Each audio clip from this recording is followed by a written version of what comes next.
Today was a very interesting day because a fellow by the name of Bernie Sanders introduced another person by the name of Hillary Clinton. Now, why is this so interesting? Let's think for a second. Bernie Sanders ran against special interests. He ran against Wall Street. He ran against money in politics. He ran against the TPP. He ran against NAFTA. He ran against the Iraq War. He ran against the intervention in Libya. He basically ran against every single thing that Hillary Clinton is for and has been for her entire life. What it tells us, folks, is that the system is rigged from top to bottom. And there are now millions of folks, decent, hardworking, patriotic people in the Democratic Party who have been completely, totally cut out of the process because they don't want the Trans-Pacific Partnership. They don't want to have unfair trade deals. They don't want global corporations to run our lives. They don't want big banks to be more important than real flesh and blood human beings. They don't believe that our whole country should be owned by the person with the biggest checkbook. And yet, they've now been forced to have a nominee who believes in all of those things. And so, you know what we're going to say today? We're going to say, whether you're a Democrat, whether you're independent, whether you're unaffiliated, if you want to take the country in the right direction, vote for Donald Trump. If you want real change for real people with real hopes and dreams, then vote for Donald Trump. If you think that your vote matters more than Wall Street, vote for Donald Trump. If you think we've been too quick to rush into war, if you think we've been too quick to sign trade deals that sign away our sovereignty, if you think we've been too quick to listen to the big banks and the big special interests instead of working families, then we ask for your vote. So today is an important day. It's an important day because the curtain was lifted. Now people see that all the rhetoric about dethroning special interests, all the rhetoric about giving people control in the Democratic primary was all a big hoax. Because, folks, Hillary Clinton is the face of special interests in America. Hillary Clinton has devoted her career to empowering special interests at your expense. Hillary Clinton believes that the worth of a voter is measured by the size of their bank account. But all of us here today believe the worth of a voter is measured by what is in their heart, not what is in their bank. And we welcome into our party every decent person with a good heart who only wants to raise up the standard of living for their community, who only wants to raise up the standard of living for their children, who only wants to have a country where all people have a chance to get ahead. That is the heart and soul and essence of what democracy is all about. It's about empowering voters, whether they be laid-off factory workers, whether they be workers displaced by guest worker programs, whether they be people who have been left out to die because they can't get care at the VA. All decent people are entitled to a vote, they are entitled to representation, and folks, they are entitled to have a country that puts their needs first, and there is one man, and you know his name, who will guarantee that in our country, Americans always come first. And that man's name is Donald J. Trump.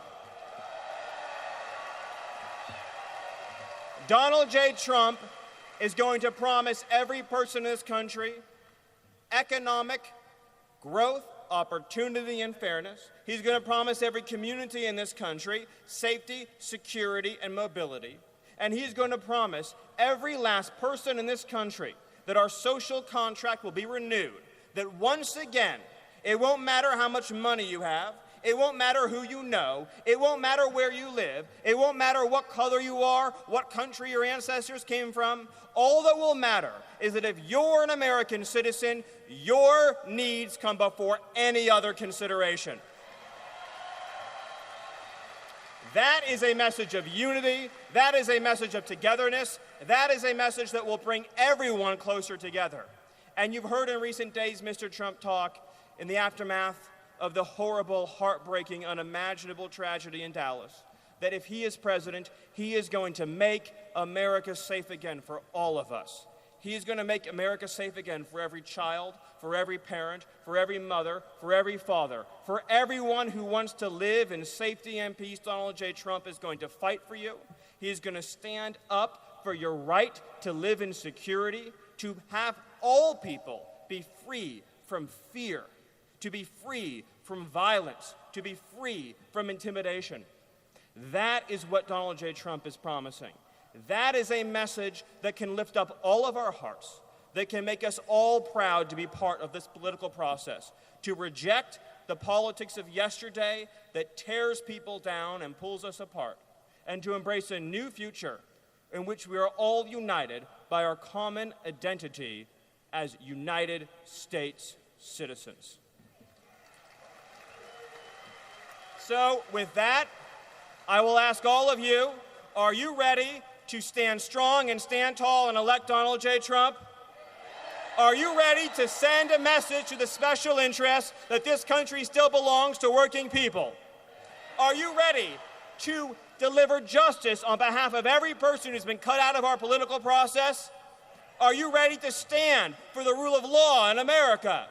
Are you ready to stand for justice in America? Are you ready to stand for the rights of working people to get ahead in America?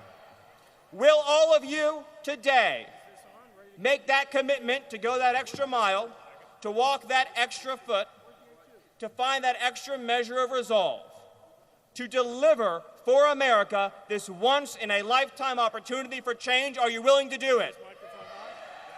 Then I'll ask you this last question, and I want you to shout so loud that every single financial and political elite who has ignored your pleas can ignore them no longer, because they'll know that change is coming. Is the state of Indiana prepared to deliver Donald J. Trump to the White House? Thank you, God bless you, and God bless the United States of America.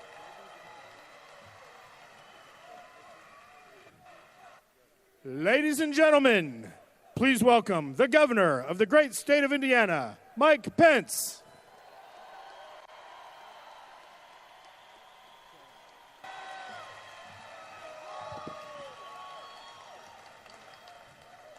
My fellow Hoosiers, we are 119 days away from a great victory in the United States of America when Indiana becomes the first state on the board to make Donald Trump the 45th President of the United States of America.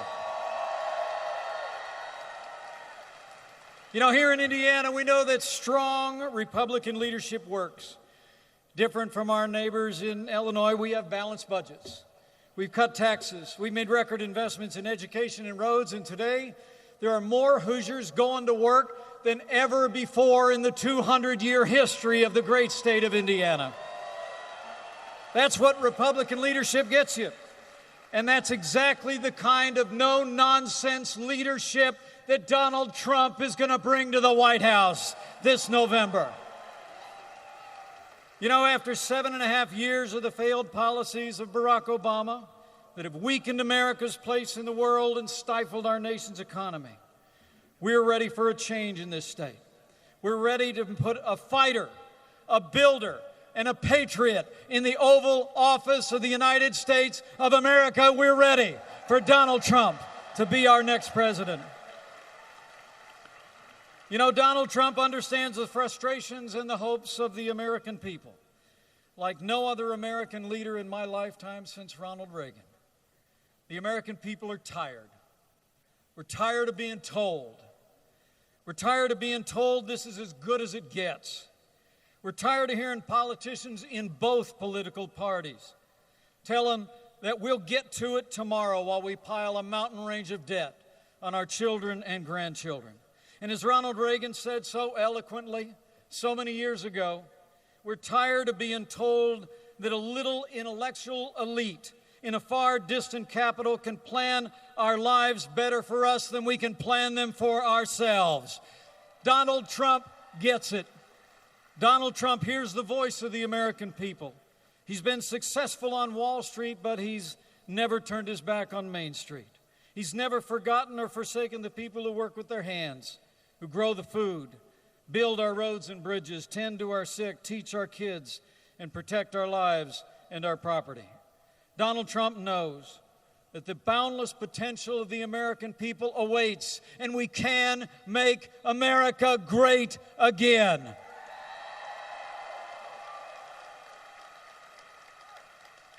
So we must come together and elect this good man as our next president. But we must elect this strong leader for one more reason. Because Hillary Clinton must never become President of the United States of America.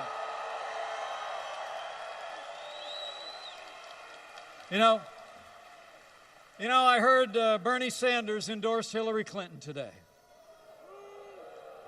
I actually served in Congress with Bernie Sanders. And let me tell you, he's the nicest socialist I ever served with in Washington, D.C. You know, Hillary and her party have been sliding so far to Bernie's leftist agenda, it's hard to keep track of it.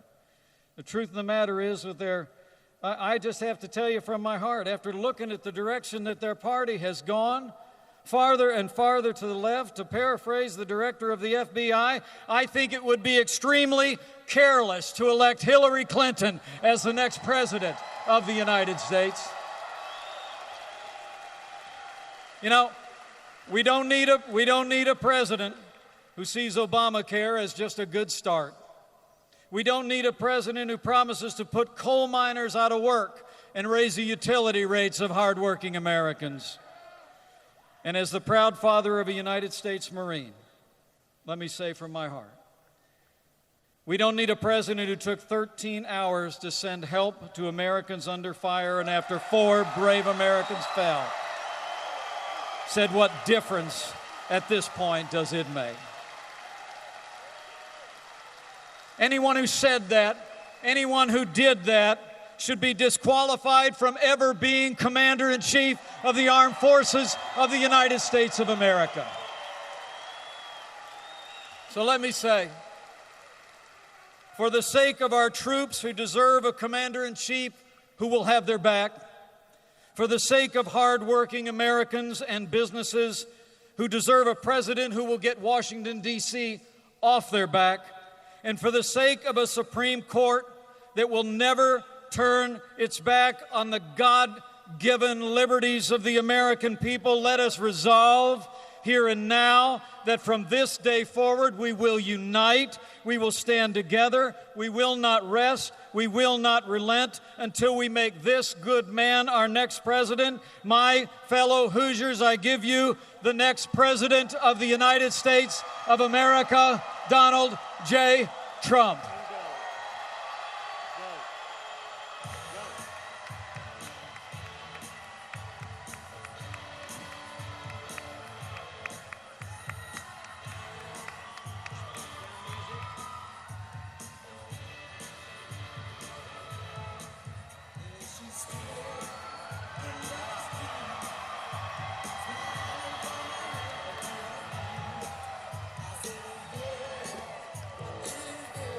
Wow.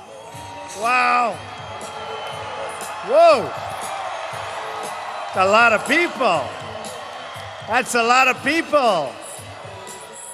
Thank you, everybody. Thank you. All right, let's turn that music down. We want to get to business, right? Get to business. How's your governor doing, by the way? Good? Huh? I think so. I think so. I just want to thank all of the people of Indiana. You know, we had a great victory here not so long ago, and Indiana was the state that put me over the top. Thank you, folks. Thank you. Well, we have a lot of things to discuss, but we had some very bad news a few days ago, and you saw what happened. A lot of bad things are happening, and I was going to go through a whole litany of that, but we don't want to. We want to be upbeat. We want to be positive. We want to be strong. And we're going to be strong. We're going to be stronger than ever before. We're going to be greater than ever before. We're going to bring our jobs back.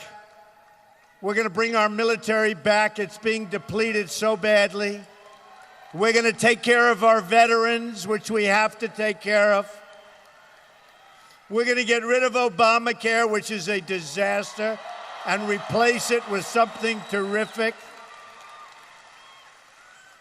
We end Common Core. We bring our education back to the local communities, like this local community, where the people love their children and they want to see their children be well educated. So important. We're going to save our Second Amendment. We're going to save our Second Amendment. And it's under siege. You know, I wrote a few words today, and I think it's important that we go through it as a group. It's been a special place, and you're special people, and I know so many people tonight in the audience. And you're all over. Look at all those cameras up there, folks. Look at all those cameras. They don't stop. They don't stop. But I just wanted to say, I wrote this quickly, but it means it came right from the heart. And I have to say that our whole nation grieves and mourns for the loss of 5 heroes in Dallas, law enforcement. These were great, great people. Great people.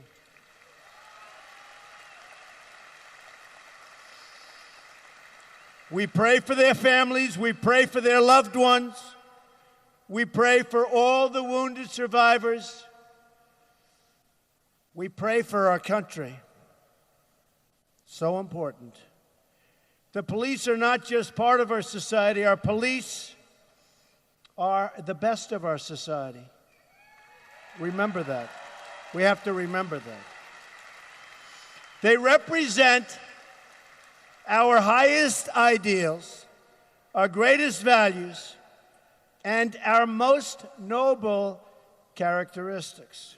When our police are attacked, our entire nation is attacked. Remember that. Remember that. So the message must be delivered clearly for all to hear. The hostility against our police has to end. And it has to end right now. And we have to stay together, and we have to be strong. We have to take care of everyone. The 2 people that were killed in Louisiana and Minnesota, it was tough. It was tough to watch. For everybody here, it was tough to watch. We have to figure it out. We have to figure out what's going on. Was it training? Was it something else? It could have been something else. We have to take care of everybody, and remember that. But we have to get to the bottom of things. We have to.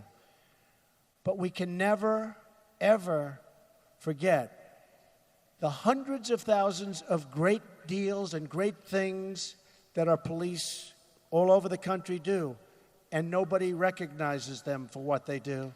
And when there's a problem, as bad as these 2 situations were, and I personally think they were bad. I hated watching it. But as bad as they were, they get broadcast all over the world for days and days, and all of the good things, which are magnified thousands of times, nobody talks about. So we have to remember, we have to cherish and take care of our police. If we don't, we don't have a country anymore. We have a country in chaos.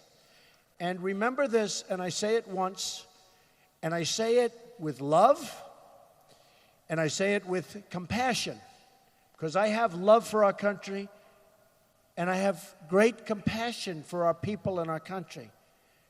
But I am the law and order candidate. We need law and order, and we need strength in this country. We don't have strength in our country. We have crooked Hillary Clinton, as crooked as you get. I mean, you saw that with the emails. It's a rigged system, folks. It's a rigged system. Just remember it. It's a rigged system. It's rigged in so many different ways. We're going to straighten it out. You can't even watch what happens. We had a young man who did nothing by comparison to what she did, and he warned his friends of a problem that was coming militarily. And they came down on him with a vengeance. And they let her go. 33,000 missing emails. They let her go. Lies all over the place. And they let her go. Think of it. It's a disgrace. So we're going to get on to other subjects, but I have to say, law enforcement has to remain with us. We have to take care of our police and our law enforcement officials. We're going to do it. We're going to continue to do it. We're going to remember that they do a fabulous job. We're going to remember they do a great job. And every once in a while, problems will happen. And we're going to take care of those problems. And they can be bad problems. But we are going to treat our police with respect. Remember that, okay? Now, I'm looking at different rates and different crimes, and you see the crime rate in large portions of our country is going way up. You look at certain inner cities and look at Chicago. Look at what's going on. Since President Obama became president, almost 5,000 killings in Chicago. And nobody talks about it. Well, we're going to start talking about it because we have to make this a safe country.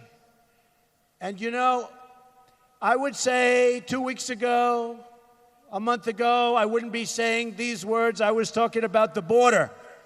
And I was talking about the wall, and we will build the wall. That I can tell you. I can tell you. Oh, we're going to build the wall. Don't worry about it. Are you ready? Who is going to pay for the wall? I don't hear you. Who's going to pay for the wall? And they will. Very much. They will. 100%. And you know what? They'll be happy to pay for the wall. We have a trade deficit with Mexico that you wouldn't believe. Billions and billions and billions of dollars a year. We're losing on the border. We're losing on trade. And when I was in the debates, and I'd mentioned this, people would come up that I was debating against. And they used to say, Donald, you're not really going to build a wall, are you? I say, absolutely. They say, but you can't build a wall. But I'm in the construction. You know how easy a wall is? A wall. We build 95-story buildings with bathrooms. That's tough construction, not a wall. Walls don't have bathrooms, and bathrooms are always tough. But we're going to have a very big, beautiful gate in that wall. Big and beautiful. And that gate's going to be open, and it's going to be wide open for people to come into our country, but they're going to come into our country legally. They're going to come in legally.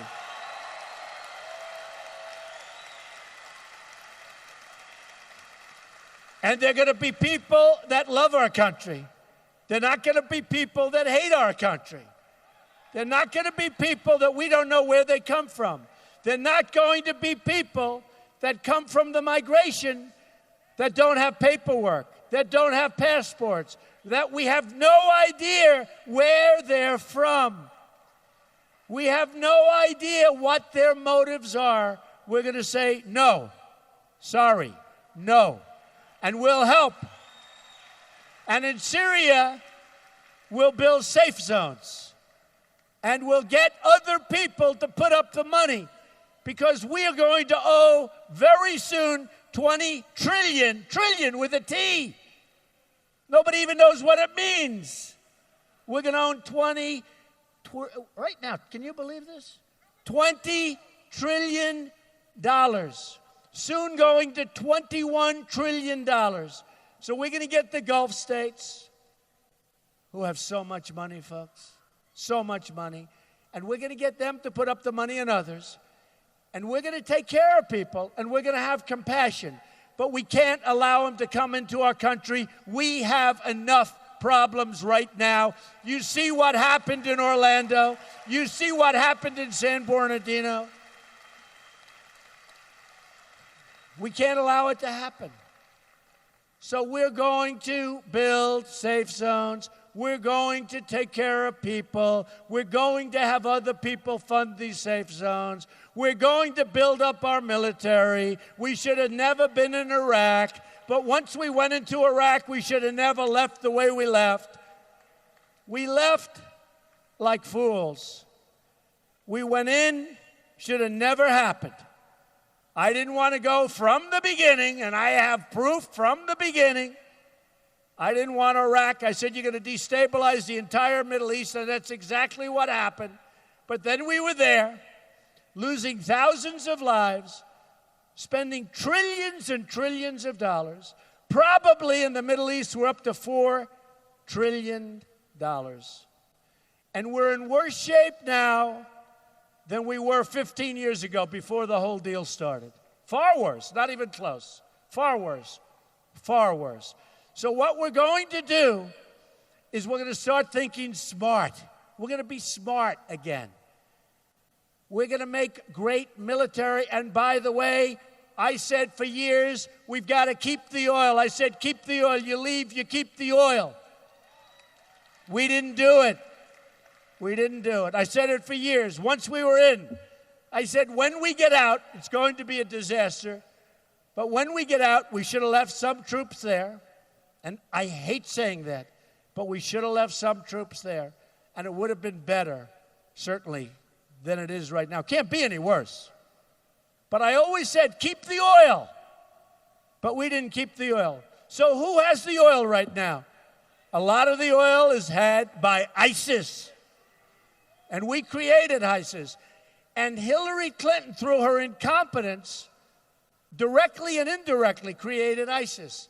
And now she wants to get rid of it. She says, yes, we will fight ISIS. She's the one that created it.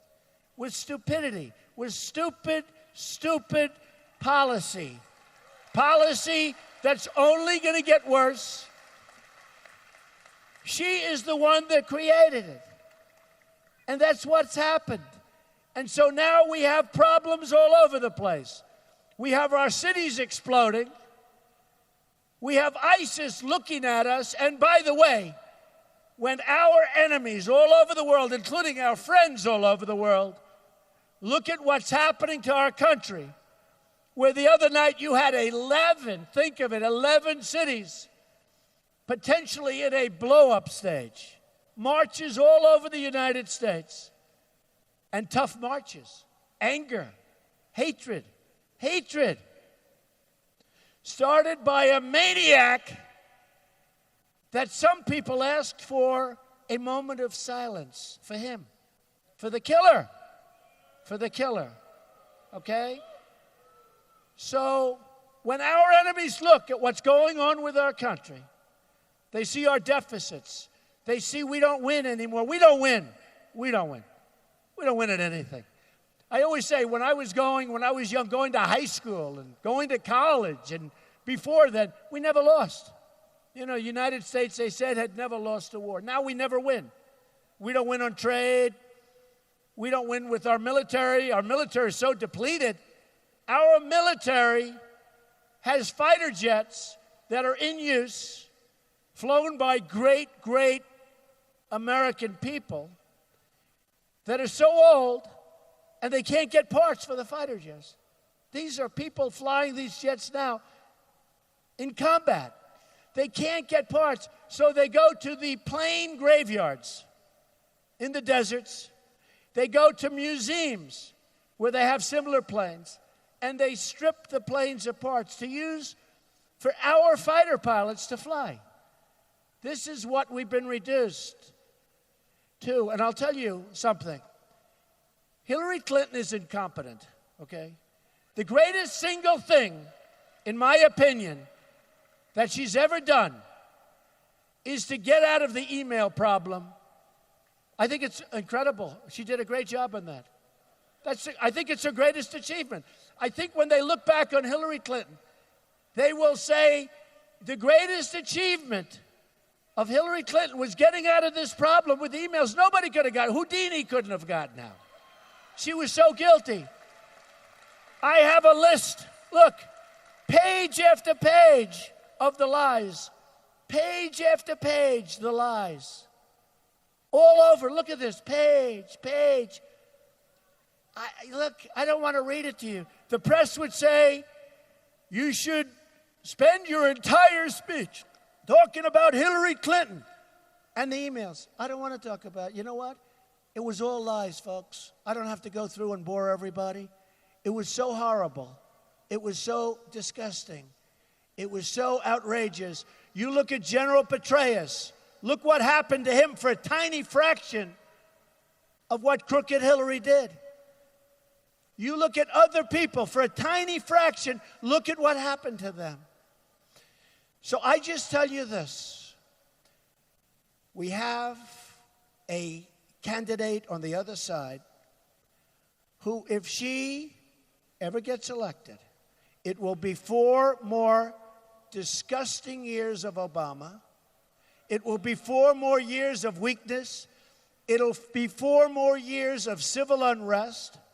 It will be 4 more years of not winning with our military and not winning against ISIS. They don't have a clue how to beat ISIS. They don't have a clue. But it'll be 4 more years of Obama and Obamacare and all of these things that don't work. Except I think actually it will be worse. Today I see Bernie Sanders gave her this very, sort of strange endorsement. I want to tell you, a lot of Bernie Sanders people are so upset about it, they're going to be voting for Trump. I really believe that. They're going to be voting for Trump. They're going to be voting for Trump. Because the one thing that Bernie Sanders and I have in common was trade. Now, he can't do anything about it. He just knew it was bad. I know how to fix it.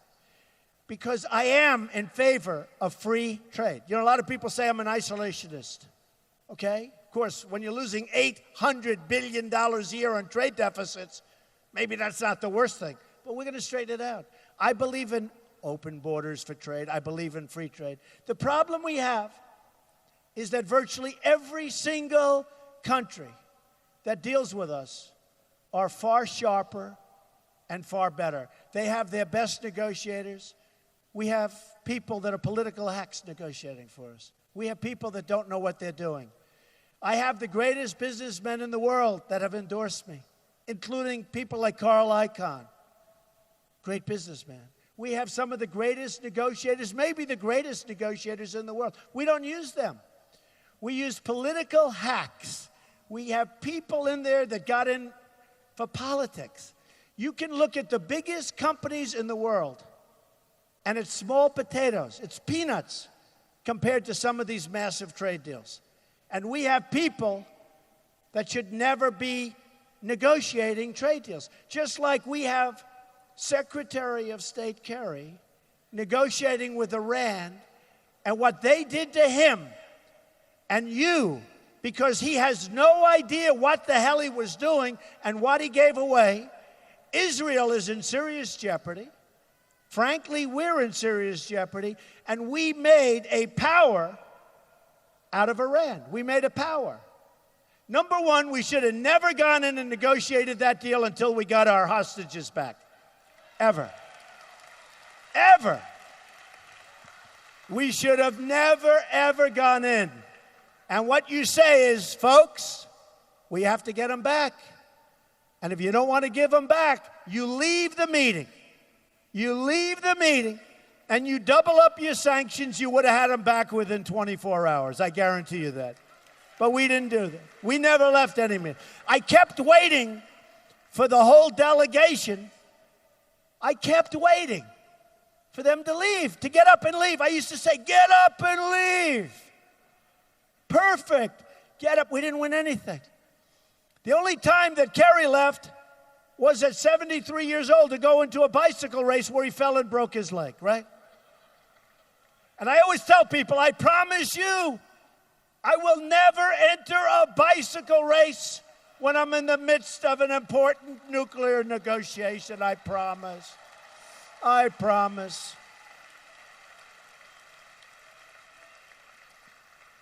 But when you look at it, number one, we should have gotten them back. And the other thing, we should have never given them back the $150 billion.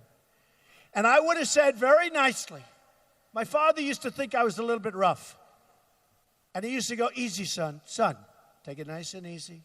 You got to take the lumps out. He had an expression, good father. We all had great fathers, I hope. I had a good father. But I learned a lot. He said, and he'd go like this with his hand. He said, you got to take the lumps out. Take the lumps. Easy. Nice and easy. Take the lumps out. You're a little too rough. What do you mean, Pop? You're a little too rough. And over the years, I think I've learned that. Made great deals. Built a great company. Great company. Took advantage of every single thing you can because you're working for yourself. You're working for your family. You're working for your employees. You're working for... Took advantage of every law. Some of these are the dumbest laws I've ever seen. Some of these laws are so stupid, but, you take advantage of them. You're like a business person, right? Got to take advantage of them because you're really representing your employees, your company, your family. But my father would say, take the lumps out. So here's what I would have said on the 150. In the old days, when I was young, I'd say, we're not paying you back the $150 billion. You're not getting it. And there'd be a lot of hard feeling, right, in the room. It'd take a while. They'd still come back. Don't worry about it. Because they need us. They need us. And then I would have left, and he'll go with the sanctions. I would have done two things. Number one, hostages before we start uttering the first word. But number two, and how long were those hostages there? That negotiation took forever. And we didn't win a point. We lost everything. They're going to be a nuclear power. They're rich. They're powerful. How about Yemen? They're fighting on the other side of Yemen. We're fighting. They're fighting. I said, why didn't they make the deal to get out of Yemen? And Kerry said, because he didn't want to complicate the negotiations. Give me a break. Now, can you believe we're fighting each other? We're talking about one thing. They don't want to bring something else. It's too complicated. These are amateurs. But my father would say, take the lumps out. So here's what I would have said. Number one, we'd now be negotiating because our prisoners would have been back years ago. Years ago. I would have said, fellas, look, here's the story. Here's the story. We have a problem. Our country's flat broke. We owe $19 trillion, going to be 20 now with the omnibus budget, going to be $21 trillion very soon. I want to give you the money back. I really do. We don't have it, I'm sorry. They would have gone nuts. They would have said, what do you mean you got to give us the money? I said, no, we want to. We don't have it. I want to so badly. We love you. You're such great people, such nice people, so kind. Take a look at what they do to their hostages and their prisoners. You'll find out about tough people. Great negotiators. Persians, great negotiators. I would have said, remember, nice and easy. I would have rather done it my way, but I respected my father. So I would have said, we don't have the money, can't do it. They would have left, we would have left. We would have been back in 2 weeks, okay? We would have saved $150 billion. So those two things. We would have had our hostages back. We would have saved $150 billion. Now they're so rich. They're buying airliners. They're buying everything. They're buying probably nuclear weapons. We just don't know about it, okay? What the hell do they have to do nuclear weapons? We're worried about them making nuclear weapons. They'll buy them. They've got the money. They made such fools out of us. Folks, those days are over. They're over. They're over.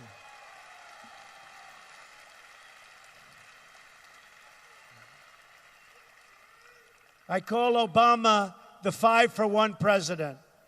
So we have a traitor named Sergeant Bergdahl. So Sergeant Bergdahl thinks he likes their way of life, obviously. Oh, they have a wonderful way of life. So one day he leaves. We lose 5 and maybe 6, but 5 at least people looking for him. They were killed. They were killed by the enemy. They go out there looking for him. They knew he left.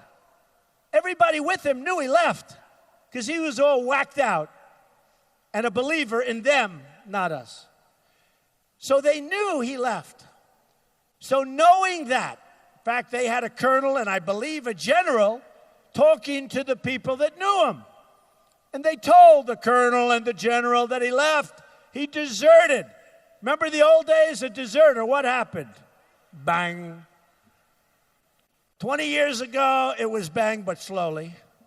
10 years ago, it was long prison. Today, they're probably talking about nothing. That's where we've come. But I call them the 5 for 1. So we get Bergdahl, right? A traitor. They get 5 of the most vicious killers that they have, that they've been after for 9 years, to get them out. And they bring them and they're back on the battlefield trying to kill everybody, including us. This stuff is going to stop, folks. And Gitmo, we're not closing Gitmo. We're going to fill it up. We're not closing Gitmo. We're not closing Gitmo. And I see Hillary Clinton said, I do not like Donald Trump's tone. Look, here's the story. I think I have a great temperament. She uses the word temperament, but I loved when she used the word tone. I do not like Donald Trump's tone. They're chopping off heads of Christians and anybody else that gets in their way, chopping heads off. We haven't seen that since medieval times, right? You read the history books. That's they chopped off heads. Well, they're chopping off heads. They're drowning people in steel cages by the dozens at a time. And she says, we don't like his tone. Let me tell you, folks, it's time for a tough tone. We've had enough. We've had enough. We've had enough. We've had enough. So we're going to do things the smart way. I remember during the debate, they asked one of the folks on the debate stage, who's becoming friendlier and friendlier by the day with me, which some of the people are recovering. It was, I'll tell you what, they say it was the nastiest primary that anybody has seen. They say the nastiest in recorded history. Who knew what went on before recorded? But it was pretty nasty. And some of the folks, I saw one yesterday, I will not even mention names because I want to be friends with everybody, right? I'm going to be friends with them. Except for the real enemy. But they'll sign a document, right? It's called the pledge.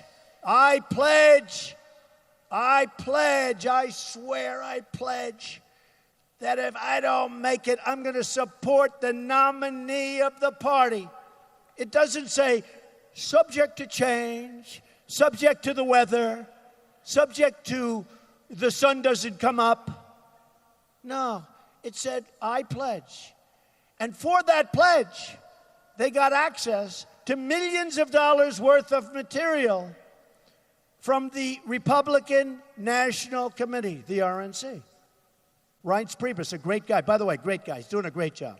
Got to tell you. Reince Priebus, doing a great job. And if he wasn't, I'd tell you. And if he doesn't over the next 4 or 5 weeks, I'll tell you, but he is. He's a good man. And his whole staff is doing a great job. But they got access. So they signed a pledge that they will support. Now, I don't want their support. It won't mean one vote, other than perhaps their family. It doesn't mean anything. But I signed the pledge too, and everybody wanted to sign the pledge. And the reason they signed the pledge was to get me to sign it. I signed it, I would have honored it. I just say people should honor pledges. People should honor documents when they sign them. You know, not a big deal. Not a big deal, but they should honor them. So here's the story, folks. We're losing our country. We're like a piece of Swiss cheese at the borders. That's gonna end. You know, the Border Patrol agents, 16,500, first time in history that they did this. They've never done this before. 16,500 Border Patrol agents have endorsed Donald Trump. They know better than anybody what's going on at the border. And by the way, if and when we win, it's we. I'm just a messenger, folks. I'm telling a message of common sense. I'm telling a message of strength. But I'm your messenger. And I'm doing a good job as a messenger. I mean, you know, no fairness. But 16,500 Border Patrol agents endorsed Donald Trump. If they didn't, their job's much easier. What they do now is they stand there, beautiful equipment, great people. People walk right by them. That's an easy job. They can't stand it because they don't like what's coming into our country. They want to do their job. With me, they're going to be working really hard. And I said to them when they called me to tell me about the endorsement, never done it before. They've never endorsed a presidential candidate before. 16,500 great, great people. And I said to them, so let me tell you, I want to ask you this question. How important is the wall? They said, Mr. Trump, the wall is vital. I don't know what I would have done if they said it's not important. I would have had to say, I guess we're not building it because I respect these people. They know better than anybody. They know a hell of a lot better than the consultants and all these people that are making millions of dollars that don't have a clue. Who's better at that? I said, how important is the wall? Mr. Trump, never forget the answer. The wall is vital. It's vital. Very important. Very important. They actually said it's a tool toward real security, an important tool. And then I spoke with Sheriff Joe Arpaio from Arizona, and he called me out of the blue, and I've read about Sheriff Joe. I mean, he knows borders, right? Amazing guy. Tough guy, but he's an amazing guy. And he said, Mr. Trump, I just want you to know that I'm endorsing you because you know more about this stuff than anybody. You know more about this stuff than people doing it for 25 years. You get it. You know what's happening. I'm endorsing you. And he's actually a quality person. He's a tough guy, but he's a quality person. He gets the job done. Amazing. So I know about that. And when it was coming time for the wall, I'll never forget Vicente Fox, your former president, on one of the major networks, used the F-bomb. Remember it? I told the story a couple of times. He said, we will not pay for the F-bomb wall. I said, oh, he's dead. Hey, can you imagine? It's going to be headlines tomorrow. He used it on live television. I said, oh, I feel so badly for the guy. Now, in one way, I was happy because he used to say, we'll never build the wall. Now he's saying we'll never pay for the wall. So we made a lot of progress. At least he's now admitting it's going to get built. Right? And he seemed like a nice guy, but he got a little bit rough. We will never pay for the F-bomb wall. I said, oh, the poor guy, he's going to get killed tomorrow in the papers. Nobody mentioned it. Can you imagine if I threw out the F-bomb? I think it would be the electric chair, right? Would it be electric chair? Now, the press, I have to tell you, those people back there, I will tell you this. Not all of them, but many of them, are the most dishonest human beings on earth. They are the most dishonest human beings on earth. I've had days that are so good, and then you wake up the next morning and you say, man, did they take that. I won't even say what things, I could go one after another. And we don't make a lot of mistakes, all of us. We don't make mistakes. But what they do is they'll take a sentence and they'll make it much different than what you said, much different from what you meant. And all of a sudden they'll say, Donald Trump had a bad week because he said something perfect. Perfect. Okay? Perfect. I'm telling you, folks, and I tell it all the time, because as a Republican and as a Republican conservative, we are at a tremendous disadvantage. You look at the way they treat crooked Hillary. You take a look at this compared to the way they treat other people or the way they treat me. They are some of the worst human beings on earth. I really mean it. I really mean it. You know, where are my protesters? I want some protesters. You know, look at this room. The governor just said he's never seen a room like this in Indiana with this many people. He's never seen anything like it. Look at this thing. This is where your football team, look at the ceilings. Everything's nice. Let's see, well, my high. You know, I always talk about the wall's going to be real high, but that's really high up there. That's a big one. But they don't see crowds like this. We have crowds like this everywhere, no matter where we go. And every time I go home, my wife said, how was the crowd? And I always say, didn't you see it? They keep those cameras on my face. They never take the cameras off my face because they don't want people. I wish they'd turn those cameras over here. Take a look at this crowd. Take a look at this crowd. Look, the cameras aren't moving. They're really dishonest. I really mean this. They are so dishonest. That's why I love my protesters. Because the only time they move the cameras are when we have a protest. If somebody were up there screaming or shouting, the cameras, which I used to think were in a fixed position, I said maybe mechanically they can't move. But when we have a protester, they turn and they're like a pretzel all over the wow. Through the cameraman's legs, up around his ankles. You never saw cameras move like this. The fact is that you have to know what you're getting. And the system is wonderful in many ways, but really bad in others. And one of the worst aspects of our system is the dishonest press. The dishonest media. It's one of the worst things. I really mean it. They write and say things that are disgraceful. So, and I like to say, you know why? Because when people see things or read things or hear things, they'll say, I'll tell you what, one of the most incredible, people said, what have you learned? I said, you know what I've learned? How smart the people are. Because their rating is so low, they're so thought of so badly, it's like how smart the people were. And I'll say this, various anchors, some of whom truly dislike Donald Trump, have said, what's happened to us, I'm messenger, you're the important ones in this whole thing. But what happened to us is one of the greatest political phenomena they've ever seen in this country, in the history of the country. I didn't even know that. Bill O'Reilly, of course, I'm on his show tonight, so if you get home, you'll see the second edition. But Bill O'Reilly said, the single greatest political phenomena that he's seen in his lifetime. Now, he's a pro, smart guy, tough. But the single greatest political phenomena that he's seen in his lifetime is Donald Trump and all of us, the whole thing. We've been on the cover of Time magazine.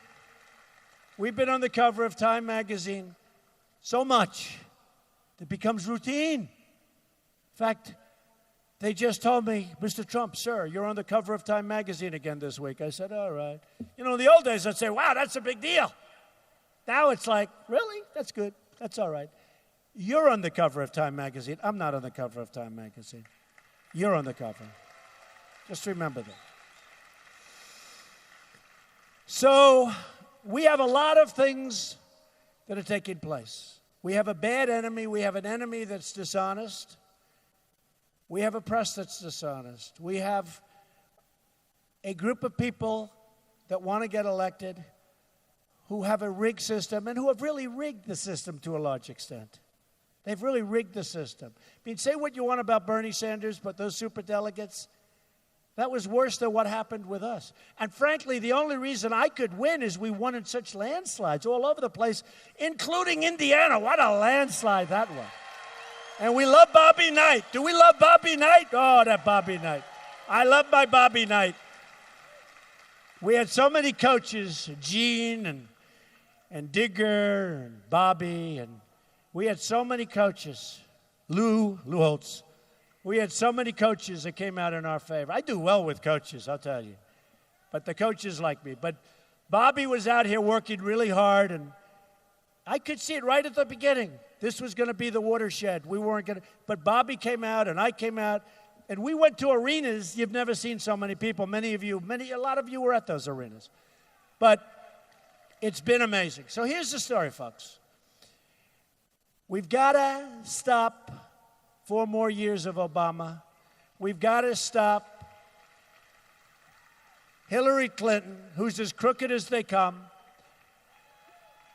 We've got to bring our country back. We have to make great trade deals again. We're going to make deals that bring our jobs back.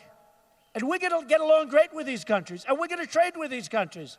I am not an isolationist. I'm a free trader. But I'm a free trader to make great deals, not to make horrible deals. One of the people standing right there said to me, Mr. Trump, are you an isolationist? And Mr. Trump, I said, no. He says, Mr. Trump, well, what's your definition of trade? He says, very simple. Very simple. I know free, I know fair, I know every form of trade known to mankind, okay? Here's my definition of trade. My definition of trade is that I want to make great deals for the American people. You can call it whatever the hell you want, okay? And we're going to. We're going to bring our jobs back. We're going to bring our manufacturing back. You look at what's happened to the manufacturing since Bill Clinton signed probably the worst deal economically in the history of our country, NAFTA. That deal was signed by Bill Clinton. You look at areas even from here, but you look at places like New England and New York State and Pennsylvania, great state. We're leading in Pennsylvania, by the way. Just came out. I hear we're leading in Florida. I hear we're leading in Ohio. I hear we're leading all over the place. And the Rasmussen poll just came out. We're leading nationally. But we have a long way to go. And we're dealing with a dishonest system. We're dealing with a crooked system. We're dealing with a rigged system. So we got a long way to go, folks. And we don't want anybody to take it away from us. And when this person said to me, by the way, what you've done has never been done before. Congratulations. It doesn't even matter if you win or lose the election. What you've done has never been done before. Winning all the primaries, beating great professionals, and they're very talented people, beating these. It's never been done before. You'll go down in the history books, Mr. Trump. I said, do me a favor. Don't even tell me about it. Because if I don't win the next one, I will consider it a big, fat waste of time and $55 million I put up, and I'm still putting up a lot more. Now, we raised $51 million last month, and we started toward the middle of the month, and everyone was shocked. And much of that money came in small donations, like $71 average or something like that.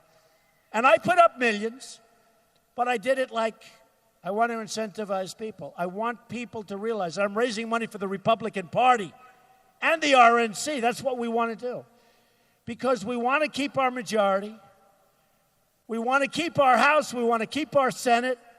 Because I'll tell you what, if we can do that and we have Trump as president, we are going to be able to do things that are going to be so great for our country. Going to be amazing. You know, we're one of the highest taxed nations in the world. And yet, in going around and meeting with people, small business people, big business people, if they had their chance and if they had their choice, they would rather get rid of rules and regulate. We have the worst regulations anywhere in the world. They actually would rather pay more tax, which is surprising, and get rid of these regulations that are choking everybody. People can't run their businesses. So we're going to turn things around. We're going to turn them around fast. We're not going to lose Carrier air conditioning from Indianapolis. You know that deal very well. Those people have followed me all over the place. 1,400 people out of jobs viciously. They're moving to Mexico. Any of the Carrier folks in this room? Because we have a lot of, look at that. Why are you in the back row? You should be in the front row. But during the season, we had so many of them that follow us around. They felt so badly. We're not going to let that happen. When people and countries take our companies and take our jobs, there are going to be consequences. They're not going to take them. Because we're not going to let Carrier come in, make air conditioners in Mexico, sell the air conditioners to us across a very strong border now, without consequence. And when we explain to the heads of Carrier that here's the story, either stay or if you want to go to Mexico, we wish you a lot of luck. But when you sell your air conditioners, you're going to pay a 35% tax as those air conditioners cross the border. And you know what's going to happen? They're not going to move. They're not going to move. This government was thinking about low-interest loans, zero-interest loans, all sorts of ways how to keep our companies. You don't need that. They don't need money. They're making plenty of money. But we're not going to let them just take our companies out, fire everybody. These are people with Carrier for many, many years. We're not going to let it happen. And we're going to have a country that's so smart again. So here's the story, folks. We don't win anymore. We're going to start winning. We're going to win with our military. We're going to kick the hell out of ISIS. We have to end it. We have no choice. We're going to take care of our vets. So important. Our vets are being treated so badly. I have such great veteran support. We're going to take care of our veterans.